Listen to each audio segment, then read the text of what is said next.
Kim, o momento tá chegando e tá todo mundo muito ansioso, mas eu vou pedir só mais alguns minutinhos pra gente passar um vídeo nesse momento. Eu quero ser governador de São Paulo. Foi em São Paulo que eu nasci, cresci e aprendi a lutar. Em São Paulo estão os meus amigos, a minha família, a minha história. Foi em São Paulo que eu fundei o Movimento Brasil Livre, liderei as maiores manifestações da história do país e fui eleito deputado federal, um dos mais votados do Brasil. Eu quero ser governador de São Paulo. Foi aqui que eu construí tudo o que eu sou. Foi aqui que eu aprendi a enfrentar o poder. Olha aqui, Alexandre. Olha, Alexandre Moraes. Nós vamos te prender. Ou a gente prende vocês, ou vocês movem a máquina pra prender a gente. Não tem outra alternativa. A gente não vai parar enquanto vocês não estiverem presos. Foi aqui que eu venci batalhas históricas. Qual que é a principal bandeira que vocês estão vendo? É o impeachment da presidente Dilma Rousseff. Foi aqui que eu apanhei, caí e me levantei. E foi aqui que todos os meus sonhos nasceram. Quem desvia o dinheiro do bolso do brasileiro não sou eu, é o senhor. Olha pra minha cara aqui, você tem coragem? Eu quero ser governador de São Paulo. Eu quero comandar a Polícia Militar do Estado de São Paulo, a Força Pública de Rafael Tobias de Aguiar e exterminar o primeiro comando da capital. Eu quero devolver a vanguarda da cultura do país pro estado da Semana de Arte Moderna. Eu quero liderar uma rebelião pela lei e pela ordem, de fazer história, como fizeram os nossos heróis da Revolução de 1932. Eu quero tirar o peso de Brasília desse estado para que ele deixe de ser o mais rico do Brasil para ser o mais rico do mundo. Eu quero que São Paulo deixe de ser o estado que paga a conta para ser o estado que dá o exemplo. Não adianta estar no topo de geração de riqueza e não estar no topo dos rankings de educação, saúde e segurança pública. Eu quero ser governador do estado de São Paulo, mas nem sempre a vida deixa a gente fazer o que a gente quer. Nem sempre a gente pode seguir o caminho que gostaria de seguir. Às vezes, a gente tem que encarar estradas mais duras, mais ingratas, mais pesadas. Porque a vida não é sobre o que a gente quer, a vida é sobre o que a gente deve. Todos nós temos uma vocação, um chamado, um destino. Todos nós temos uma missão. A minha missão, agora, é promover a maior reforma de Estado da história do país.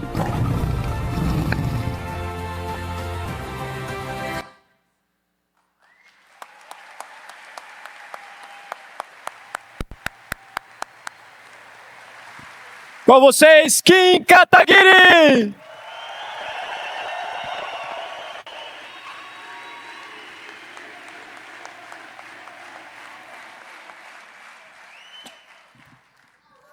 Boa tarde a todos. Gente, é com muito orgulho que eu sou anunciado hoje como o primeiro membro da equipe ministerial do governo Renan Santos.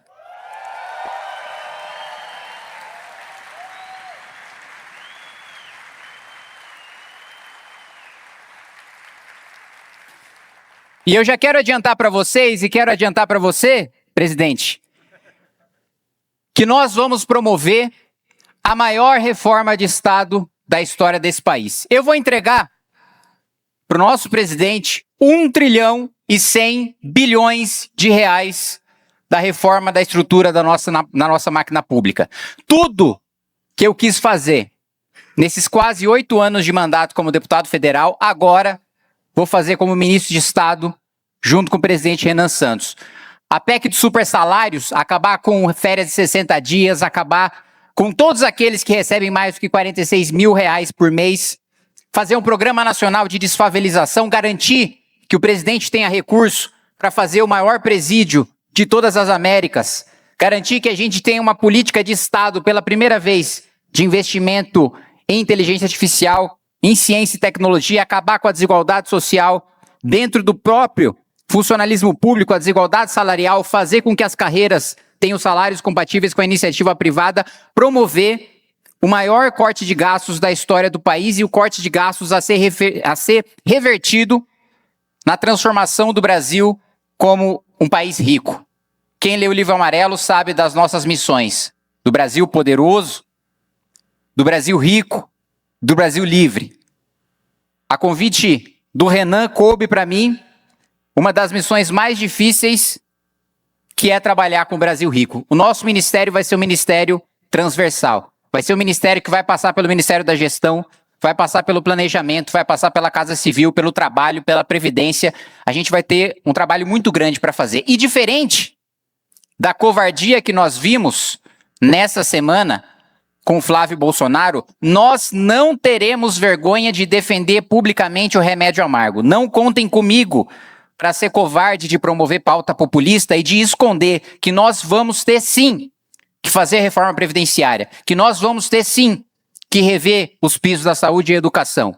Porque qualquer um que vença a presidência da República vai ter que fazer, mas só a gente não comete o estelionato eleitoral de mentir para a população, de ir para a campanha dizendo que a gente não vai fazer. E ao longo dos próximos 2 meses, eu vou ter o trabalho de coordenar e de trazer para a equipe econômica e de anunciar para vocês os membros da futura equipe econômica do governo Renan Santos. Eu não fiz convite e eu não conversei com nenhum deles. Vou passar a trabalhar a partir de agora. Mas eu adianto que, como eu sempre fiz como deputado federal, eu vou me cercar dos melhores. Eu vou me cercar daqueles que entendem de cada um dos assuntos que a gente precisa para transformar esse país num país desenvolvido.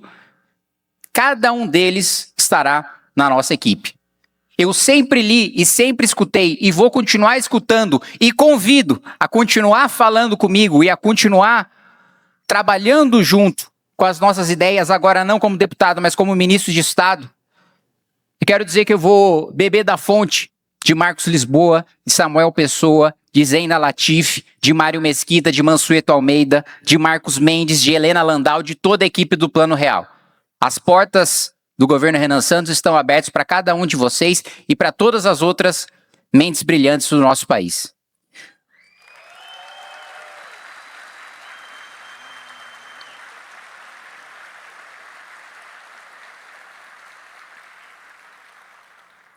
E o anúncio de hoje, ele é calcado numa certeza de que nós vamos vencer as eleições presidenciais deste ano e nós vamos governar este país, e não só por um mandato. E nós teremos todo o tempo para transformar o nosso país no país desenvolvido que a gente quer. E com esse espírito de fazer história, aliás, antes de falar do espírito de fazer história, eu quero fazer um relato pessoal para vocês, até aproveitando que minha mãe, que olha agora, está aqui. Eu sempre gostei muito de língua portuguesa. E uma vez eu participei de um campeonato de conjugação verbal. E eu cheguei animado em casa, Pedro, falando: pai, participei do campeonato, ganhei. E aí o meu pai: que legal, filho, primeiro lugar? Aí eu: não, pai, segundo. Aí ele: E aí, conversando com a minha irmã, depois que meu pai faleceu, ela falou aqui, essa cobrança que o pai sempre teve em relação a gente, essa era a maneira dele demonstrar que nos amava. Era a maneira dele nos preparar para o que é que viesse, para a decisão que a gente quisesse tomar no futuro da nossa vida. E a minha mãe tinha um jeito diferente de me preparar. A minha mãe me colocava na linha, a minha mãe garantiu que eu ficasse longe de gente mau caráter, mas acima de tudo a minha mãe garantiu que eu não fosse covarde. E eu acho que eu nunca falei dessa história publicamente, mas eu peço desculpas, mãe, se for causar algum constrangimento, mas eu apanhava quando eu estava na pré-escola. E aí uma vez eu fui reclamar para minha mãe. Falei: mãe, o moleque fica me batendo lá todo dia que eu tô na escola. Aí a minha mãe não me socorreu, pelo menos não diretamente. A minha mãe disse o seguinte: bate de volta. Foi o que eu fiz. No dia seguinte, o menino veio me bater, o mesmo menino veio me bater, eu dei um socão na cara dele. E eles... Gostou, Arthur? Deu um socão. Não foi qualquer soco, eu garanto pra vocês, como o Renan gosta de Cavaleiro do Zodíaco, foi um cometa de Pégaso, né? E ele ficou com o olho roxo, sangrando. E aí, a mãe desse menino foi lá em casa reclamar com a minha mãe. Falou: seu filho bateu no meu e tal. A minha mãe olhou pra mãe do moleque e falou: sim, eu sei, eu que mandei. O moleque nunca mais mexeu comigo. Funcionou.